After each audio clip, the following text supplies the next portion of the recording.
Purma ng lumapag sa America ang reigning International Boxing Federation minimum weight world champion na si Pedro Taduran upang simulan ang kanyang training camp para sa inaabangang unification bout laban niya sa knockout artist ng Puerto Rico na si Oscar Colaso.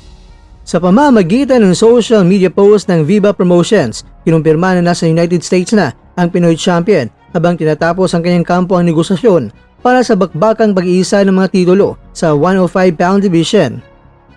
Kasalukuyan nagpapakondisyon si Taduran sa Las Vegas sa ilalim ng gabay ng kanyang koponan, bagamat hindi pa final ang petsa pero target ang kampo ni Taduran na may sagawa ang laban sa March 2026 na posibleng gaganapin mismo sa baluarte ni Colaso sa Puerto Rico. Si Colaso ang kasalukuyang may hawak ng World Boxing Association at World Boxing Organization crowns bukod sa pagiging The Ring Magazine champion.